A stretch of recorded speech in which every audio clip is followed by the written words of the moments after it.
Shalom saudara. Kita berjumpa lagi di dalam kasih Tuhan kita Yesus Kristus. Ya.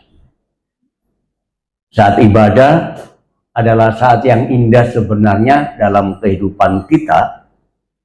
Kalau kita mengerti arti daripada ibadah itu.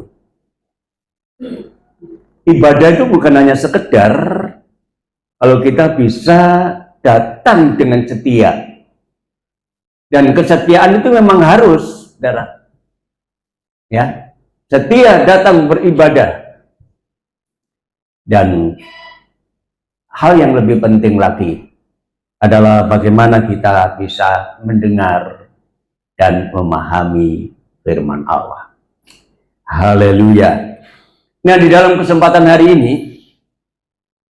saya ingin menyampaikan firman Allah dengan satu tema. Jadilah orang Kristen yang bijak. Nah, saudara, kita akan memperhatikan dulu ya, sebelum kita memasuki pokok bahasan kita ingin memahami lebih dulu apa yang dimaksudkan dengan bijak. Ada yang tahu apa artinya bijak? Bijaksana. Iya, bijaksana ya itu singkatannya. Tapi maksudnya bijak itu. Nah, kira-kira apakah sama bijak itu dengan pintar? Ayo. Sama enggak bijak dengan pintar? Nah, saudara, nggak sama. Ya, nggak sama. Bijak dengan pintar itu nggak sama, saudara. Ya, bijak itu adalah dua hal yang berbeda.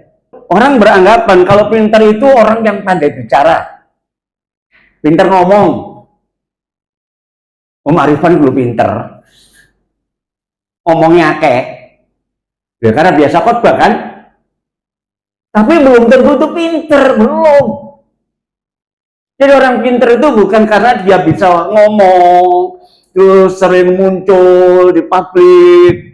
Setiap ada acara dia selalu tampil di depan dan ngomong sebegitu rupa. Ini orang pinter memang, ya.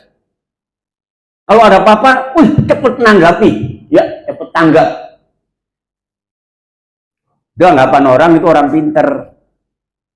Ya memang nggak bisa disalahkan sih anggapan seperti itu ya. Kemudian kalau ada sesuatu, dia itu mampu memberikan pendapat-pendapat. Ya. Jadi andai kata masalah, begini. Itu anggapannya kalau dia orang pinter. Pandai ngitung, ya kan? Nah, tetapi kalau orang bijak itu beda lagi, saudara. Pinter dan bijak itu beda. Ya, orang pinter belum tentu bijak.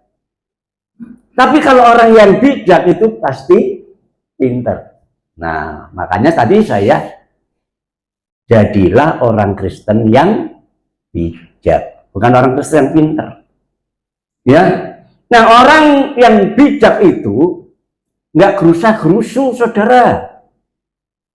Nggak asal saja. Jadi sebelum dia melakukan satu tindakan, mikir lebih dulu. Ya, memperhitungkan lebih dulu. Sangat hati-hati dalam melangkah. Jadi untuk hal itu, dalam penyelesaian masalah, itu membutuhkan waktu. Sekali lagi, tidak gerusa-gerusu, nggak sembrono, ya, sehingga kemudian orang yang bijak ini dalam penyelesaian masalahnya itu membutuhkan waktu, nggak spontan, saudara, ya. Kenapa? Harus menggunakan pemikiran yang panjang. Jadi jelas di sini terjadilah perbedaan, ya. Untuk menanggapi segala situasi yang terjadi. Saudara tahu kan akhir-akhir ini masalah banyak terjadi ya. Gempa bumi, banjir yang jelas di mana-mana ya. Jadi dengan adanya masalah-masalah itu, kita nggak bisa menghindar. Namanya banjir nggak bisa menghindar kita. Ya, kalau ada masalah terjadi tidak akan pernah bisa menghindar. Tetapi bagaimana cara pandang dengan masalah yang terjadi? Ada kata sekarang terjadi tanah longsor, terjadi gempa bumi. Nah, saudara, maka orang yang pandai menggunakan akalnya, dia menganggap peristiwa-peristiwa itu wajar. Ya. Karena apa? Pengaruh pergeseran bumi. Ya, jadi kalau orang pintar itu terjadi tanah longsor, terjadi banjir, itu karena pergerakan bumi. Tapi kalau orang bijak tidak seperti itu, saudara. Walaupun dia tahu itu terjadi karena pergerakan pergeseran bumi ini, tetapi sebagai orang bijak, apalagi tadi saya katakan orang Kristen yang bijak, kita mikirnya lebih panjang. Apalagi kita sebagai orang rohani, maka kemudian kita lihat dari sisi rohani, itu kita memperhatikan dengan Alkitab. Ya. Nah, coba kita akan perhatikan di dalam kitab Injil Lukas pasal yang ke-21 ayatnya yang ke-11.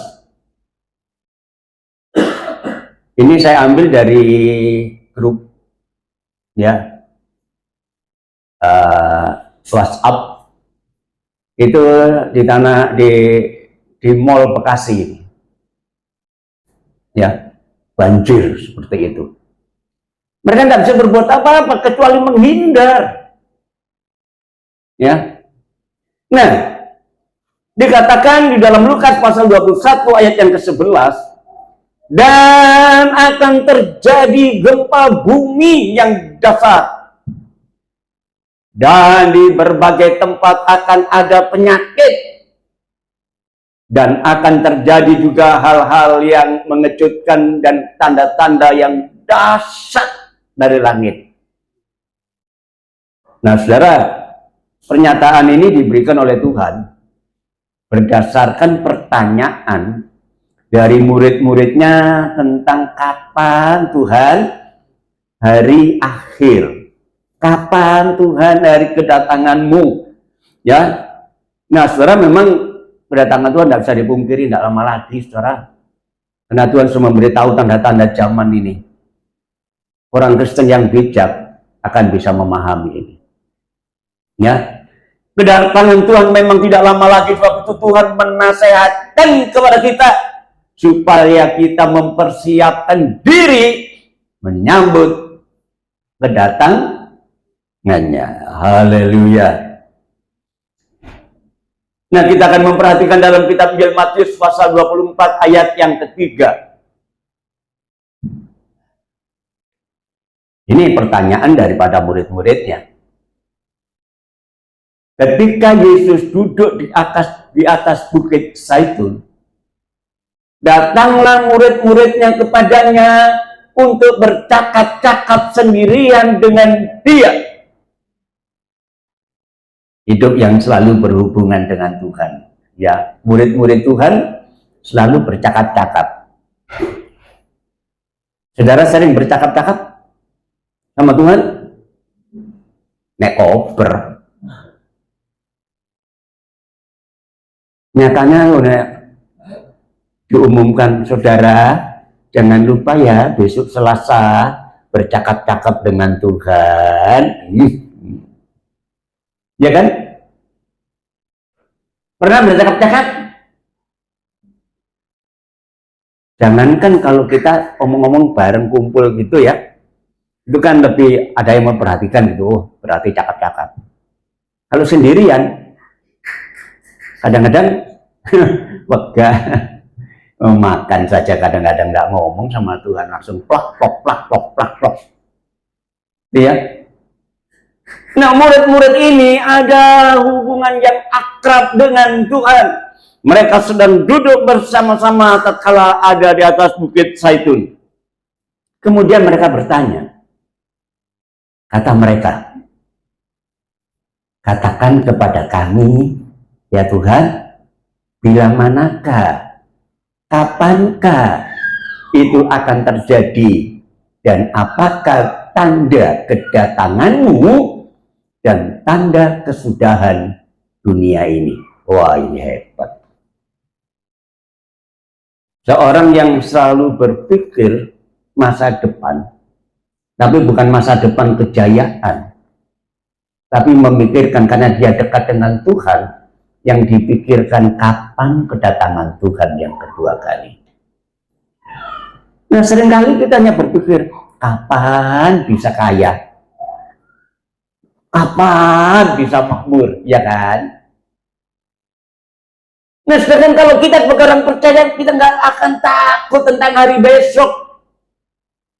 Karena hari besok itu Tuhan, Bapa yang di surga, ngerti. Tapi sebagai orang Kristen yang bijak, saudara ya, mari kita memikirkan hal-hal yang rohani. Nah, mereka bertanya, Tuhan, kira-kira kapan kedatanganmu Tuhan? Dan apa tanda-tanda zaman ini? Ya, tanda bahwa masa ini akan berakhir. Ya. Nah, saudara, apa jawab Tuhan? Ya, dalam Matius pasal 25 ayat 1 sampai 13. Nah, untuk menjawab itu Tuhan memberikan perumpamaan. Gambaran. Saudara, Tuhan itu selalu kalau mengajar pakai perumpamaan-perumpamaan. Supaya apa? Mudah dipahami. Nah, dalam Matius pasal 25 ayat yang ke-13, di situ dikatakan, pada waktu itu, pada waktu kedatangan Tuhan ya, kerajaan surga seumpama 10 gadis yang mengambil pelitanya, lampunya, dan pergi menyongsong mempelai laki-laki. Saudara, ada pesta kawin. Ya, dalam kitab Wahyu juga dikatakan ada pesta kawin nanti di surga. Ya, Tuhan Yesus sebagai mempelai laki-laki dan gerejanya sebagai mempelai perempuan. Ya. Saudara, Tuhan katakan pada waktu itu nanti hal kerajaan surga seumpama 10 gadis yang mengambil pelitanya dan pergi menyongsong mempelai laki-laki. Dan ternyata 5 diantaranya bodoh dan 5 bijaksana. Ya, bodoh dan bijaksana. Nanti akan saya jelaskan. Nah, gadis-gadis yang bodoh itu membawa pelitanya tetapi tidak membawa minyak. Sedangkan gadis-gadis yang bijaksana itu, dia membawa pelitanya juga membawa minyak dalam buli-buli mereka sebagai cadangan. Beda ya. Keberadaan mereka sama, gadis. Tetapi perbedaannya adalah bagaimana dia menyambut mempelai laki-laki. Ya. Nah, kemudian tetapi karena mempelai itu lama, nggak datang-datang juga, mengantuklah mereka semua, lalu tertidur. Ya, karena malam sih. Kalau nggak malam nggak bawa lampu ya. Bawa lampu malam. Ya, ngantuk mereka, wajar sebagai manusiawi. Ya, apalagi namanya nunggu ya. Nah, karena mempelai belum datang, maka akhirnya mereka tertidur. Tetapi waktu tengah malam terdengarlah suara orang berseru, mempelai datang, sengsenglah dia, jemputlah dia, ayo mempelai datang. Waduh, dengar suara ya. Nah, semua gadis-gadis itu pun bangun ya, dan lalu membereskan pelita mereka. Ya, sebab kalau nggak ada pakai lampu nggak boleh mereka ikut. Ya, gadis yang bodoh berkata kepada gadis-gadis yang bijaksana, berikanlah kami sedikit saja dari minyakmu itu, sebab pelitaku, ya pelita kami semua ini hampir padam. Nah, karena nunggu di tengah malam, tiba-tiba pelitanya sudah redup. Minta sama temannya, aku minta sedikit dong minyakmu. Ya, apa yang terjadi? Tapi jawab gadis-gadis yang bijaksana itu, "Lah tidak, nanti tidak cukup untuk kami dan untuk kamu. Kalau kita bagi tidak cukup. Lebih baik kamu pergi kepada penjual minyak dan beli di situ." Saudara, dulu pergi beli minyak, loh, tengah malam loh. Ada penjual minyak enggak kira-kira ya? Toko masih buka enggak ya? Tengah malam, ya. Dan yang paling fatal, saudaraku, akan tetapi waktu mereka sedang pergi untuk membelinya, datanglah mempelai itu, datanglah pengantin laki-laki itu, dan mereka yang telah siap sedia masuk bersama-sama dengan dia ke ruang perjamuan kawin, dan lalu pintunya ditutup. Keren. Karena sudah masuk, ditutup, saudara. Nah, apa yang terjadi? Kemudian datang juga gadis-gadis yang lain itu dan berkata, Tuhan, Tuhan, bukakanlah kami pintu. Kedor itu pintu. Dia datang tengah malam. Karena dia ingin ikut pesta pernikahan. Tetapi dari balik pintu itu ada jawaban. Tetapi ia menjawab, aku berkata kepadamu, sesungguhnya aku tidak mengenal kamu. Wah. Saudara, jawaban dari dalam terjadi penolakan. Karena perempuan bodoh ini, gadis-gadis bodoh ini datang, entahkah dia bisa dapat minyak atau enggak, tapi balik lagi terpaksa ditolak.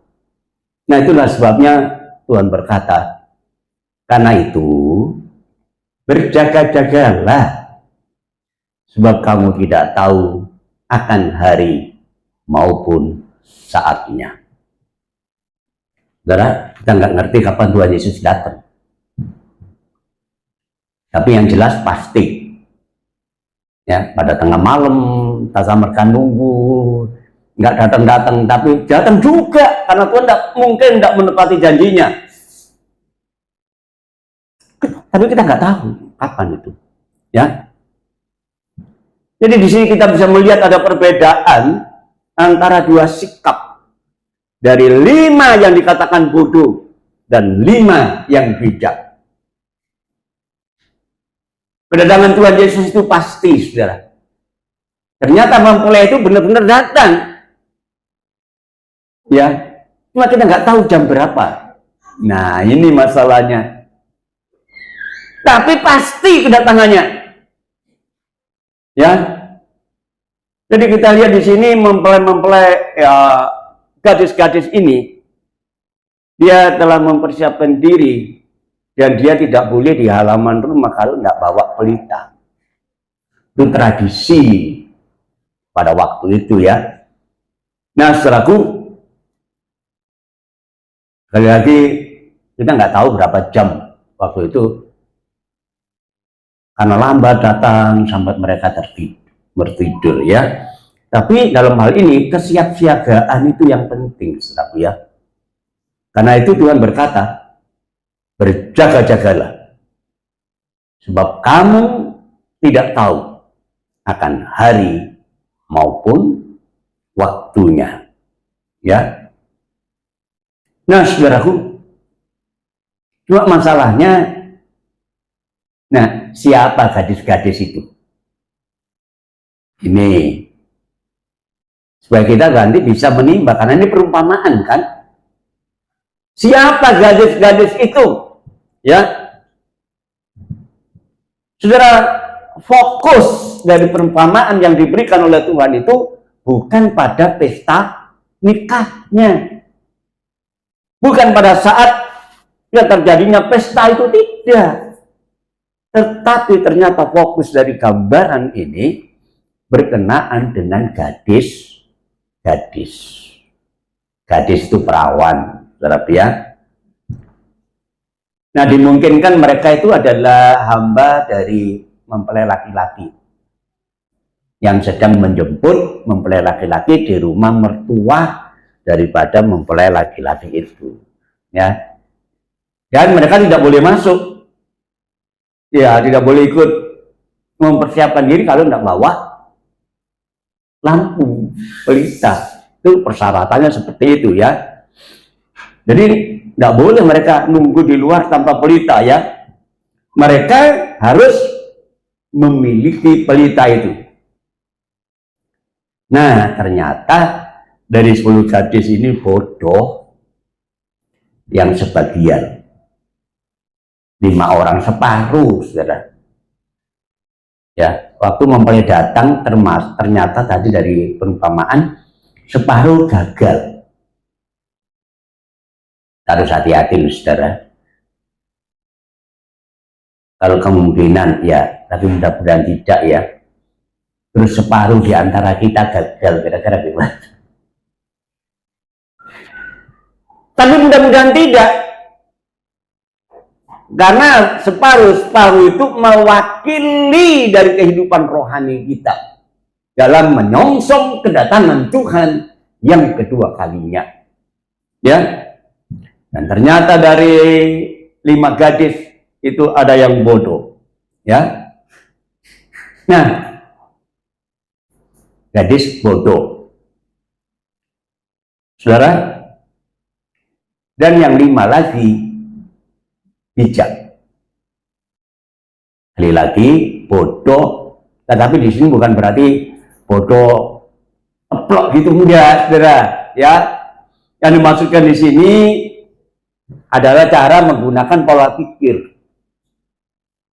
Ya, seperti tadi saya katakan dari awal, kalau orang pinter itu memperhitungkan semua yang terjadi ini adalah karena pergeseran bumi, karena mereka belajar di bangku sekolah.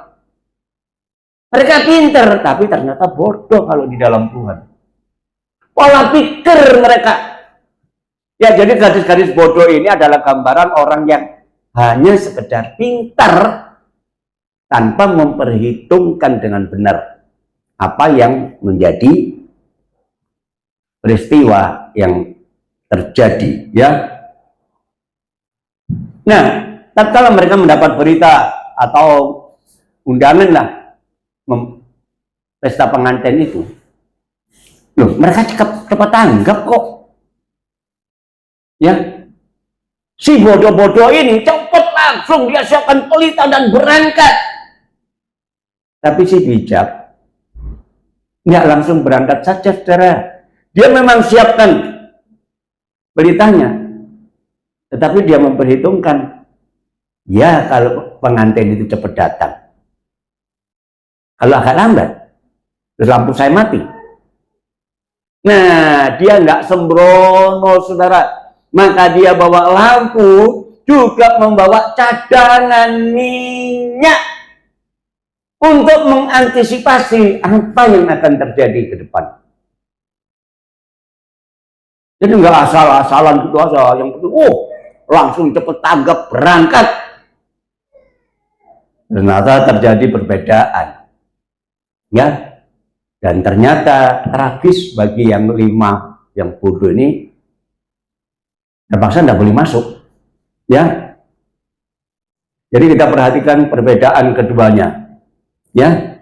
Jadi kalau orang yang bijak itu memperhitungkan tidak ada hal yang terlewatkan. Berarti kalau kita mau pergi ya, mobil, karena dia pintar setir, nggak takut di jalan, langsung berangkat saja dia. Setir mobil, ngomong, ya. Tapi sampai di tengah jalan bannya kempes. Ternyata lupa bawa dongkrak, bawa kunci, segala macam.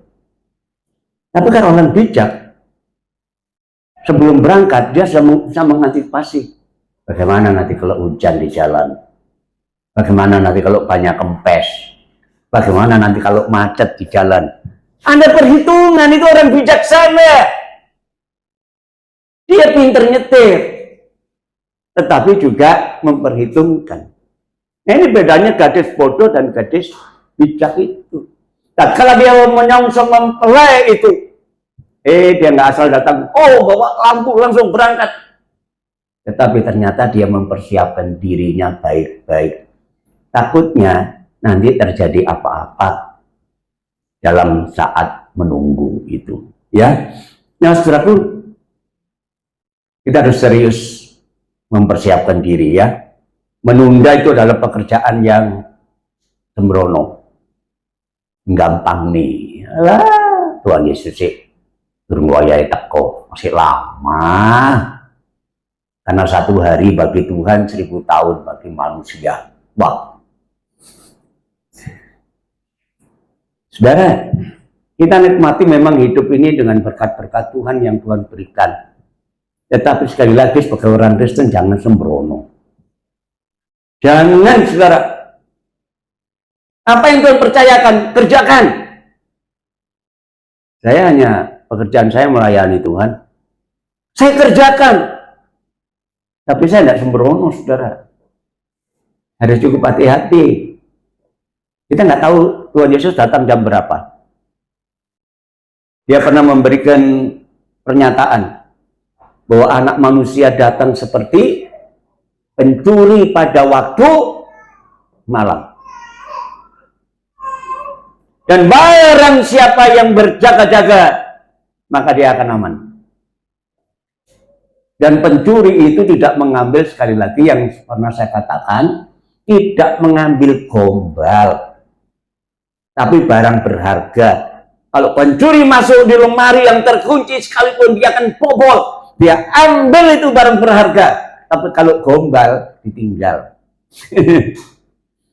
Ya kan? Orang Kristen yang diangkat itu bukan orang Kristen gombal, saudara. Banyak orang setia kepada Tuhan, tapi menjadi orang Kristen yang gombal, bodoh, tanpa perhitungan, ya.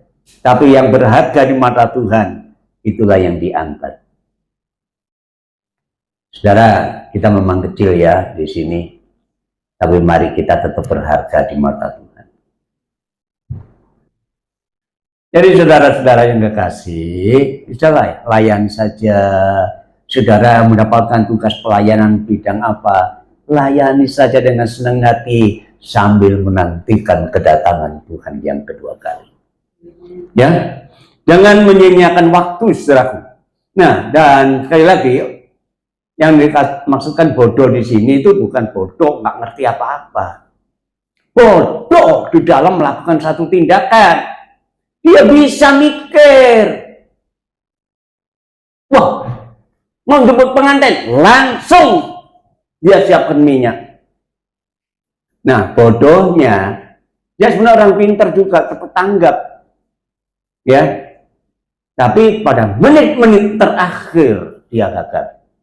Tidak ada kesempatan. Ya. Sama dengan kita ya, kalau mahasiswa mau ujian semester atau apa gitu, dia baru belajar setelah mau ujian. Nah, ini salah. Dia harus mempersiapkan diri lebih jauh. Supaya pada waktu ujian, mereka berhasil. Mereka bukan orang bodoh dan pinter, cuma cara melangkahnya dalam mempersiapkan diri itu yang salah. Ya.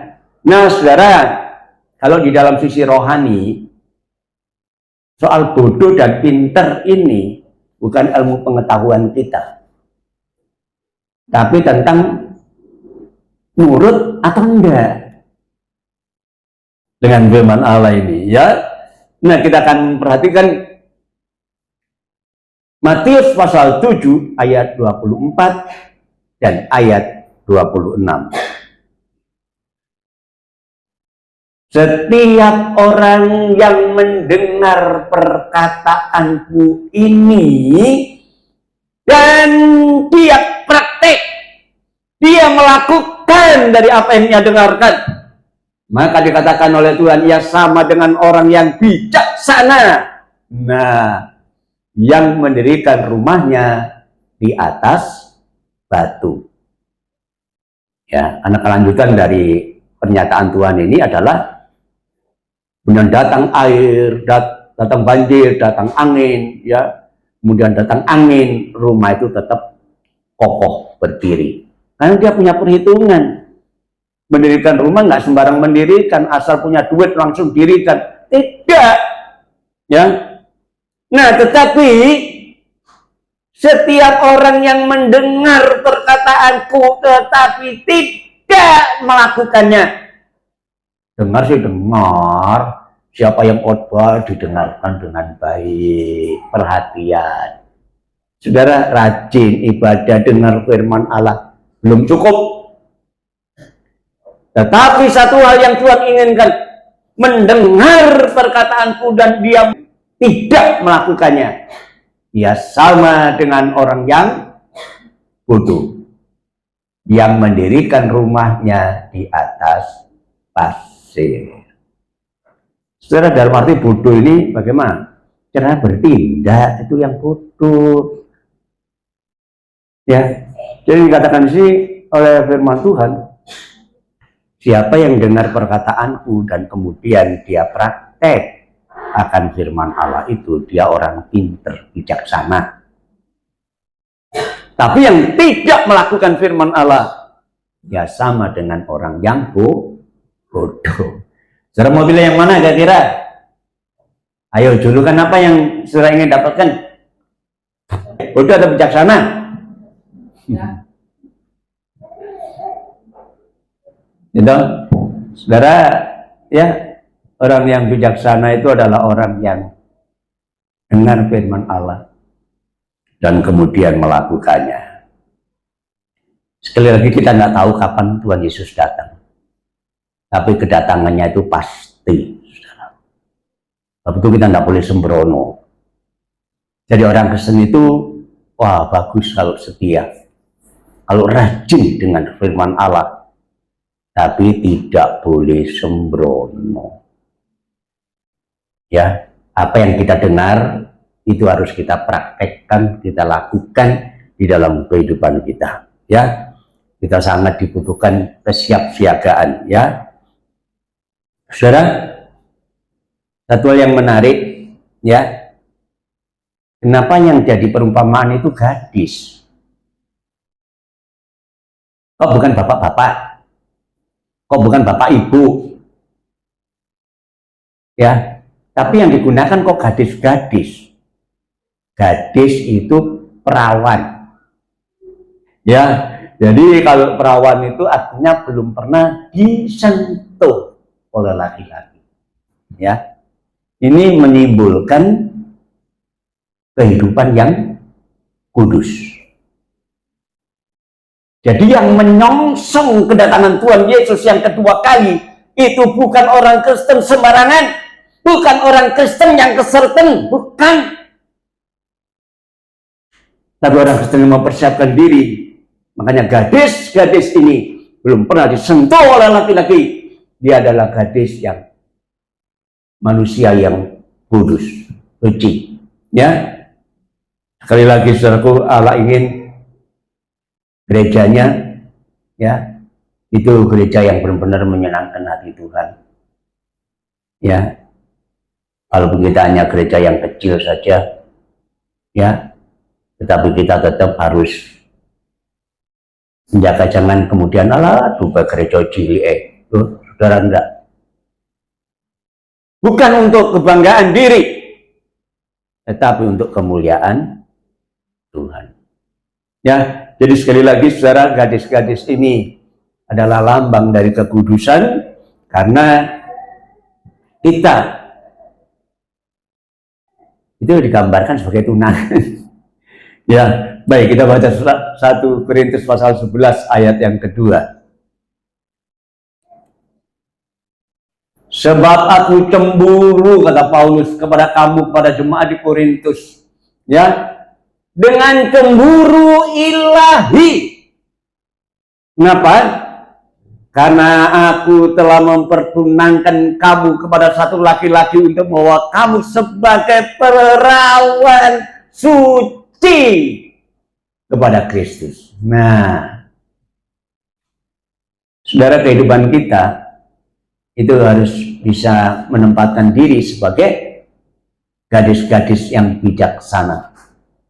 Ya, perawan yang suci, tetapi yang bisa memperhitungkan segala sesuatunya untuk menjaga diri, menyongsong kedatangan Tuhan yang kedua kali. Ya, aku cemburu kepada kamu, kata Paulus, karena ternyata kita ini adalah tunangan Kristus, saudara. Ya, ya, itu sekali lagi itu satu gambaran, ya, satu gambaran. Ya, 1 Korintus kan? 2 Korintus, ya, saya selalu salah ketik biasanya, ya, karena sudah manusia, sudah lansia. Nah, ya, ya, ini 2 Korintus, ya. Oke.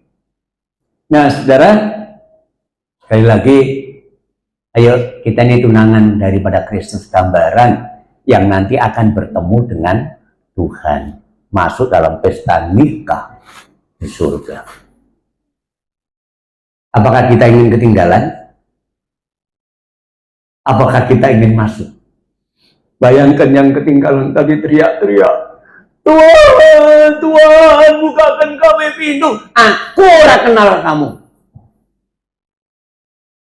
Terus gimana? Kalau tidak surga, kemana? Neraka. Karena di dalam dunia ada dua jalan. Di dalam dunia ada dua jalan, lebar dan sempit. Mana yang kau pilih?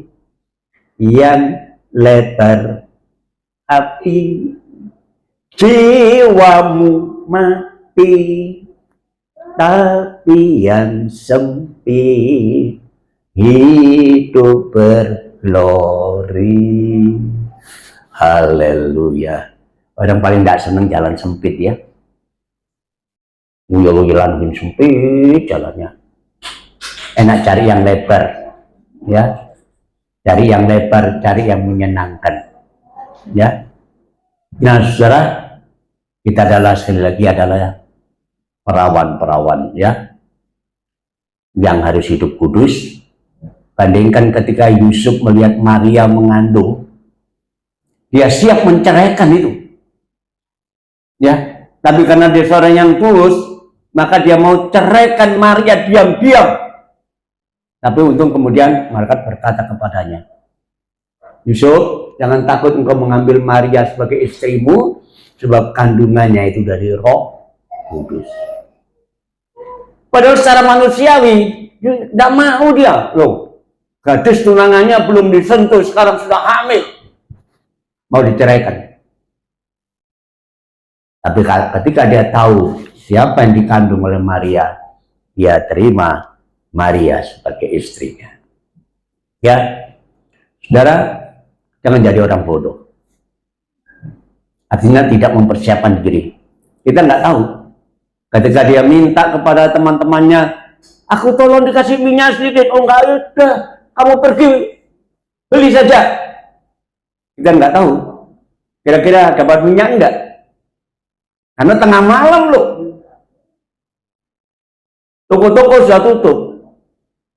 Tapi karena dia ingin masuk dalam pesta nikah itu, dia kembali lagi. Dan apa yang terjadi? Ternyata dia ditolak. Ya. Tatkala lengah, ternyata mempelai datang.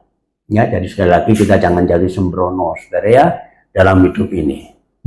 Ya, jangan dipikir masih ada kesempatan lah. Kan pada saat terakhir masih ada kesempatan. Tidak bisa kita mempersiapkan jangan saat-saat terakhir.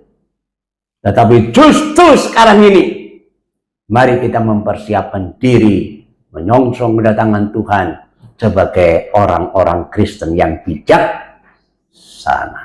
Haleluya. Ya, obor saja tidak cukup, harus ada minyak. Penampilan saja obor itu kelihatan fisiknya, luarnya. Tetapi yang penting dalamnya, minyaknya, saudara ya. Mungkin penampilan saudara nggak seberapa, apalagi yang sudah tua-tua gini kan, ya, nggak berapa. Tapi yang penting di dalam kita ini isinya itu yang penting. Jangan sampai isinya kosong sehingga kemudian pelita itu menjadi padam. Ya, mari kita menjadi orang yang bijaksana dan mempersiapkan diri. Ya. Kita diingatkan lewat gambaran yang diberikan oleh Tuhan Yesus ini, hal-hal yang tertentu tidak bisa dipersiapkan pada hari-hari terakhir. Menit-menit terakhir tidak. Tetapi mulai sekarang kita mempersiapkan diri. Kita dengar firman Allah hari ini, kita diingatkan untuk kita dapat mempersiapkan diri. Ya, mari kita persiapkan diri untuk kita bisa bertemu dengan Tuhan. Ya. 1 Tesalonika pasal 4 ayat yang pertama.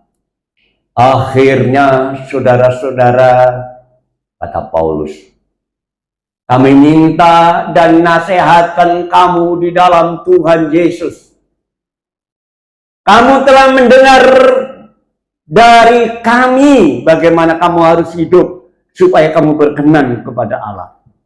Dan hal itu memang kamu telah turuti. Ini bangganya Paulus, ya, punya jemaat yang dilayani, yang nurut akan perkataannya. Tetapi kata Paulus, baiklah kamu melakukannya lebih bersungguh-sungguh lagi. Sebab hari ini adalah hari-hari terakhir. Saudara, sekali lagi, saya sebagai orang yang percaya, pelayan Tuhan, ya saya sendiri terkoreksi dengan apa yang saya sampaikan sendiri. Jadi pendeta itu tidak hanya sekedar bangga kalau dia bisa menyampaikan. Apa yang disampaikan itu menjadi koreksi juga bagi dirinya. Dan juga bagi jemaat yang mendengar. Nah, sebab itulah mari saudara, sekali lagi, jangan kita acuh-acuh ya dalam hidup ini. Kesetiaan memang bagus dan harus setia. Tetapi penurutan akan firman Allah itu akan jauh lebih baik. Dan itu menyenangkan hati Tuhan. Sekali lagi karena kedatangan Tuhan sudah tidak lama lagi. Bagaimana dengan saudara? Siap sedia? Ya, beliau siap. Sudah siap sedia? Siap. Haleluya, Tuhan memberkati kita. Ya.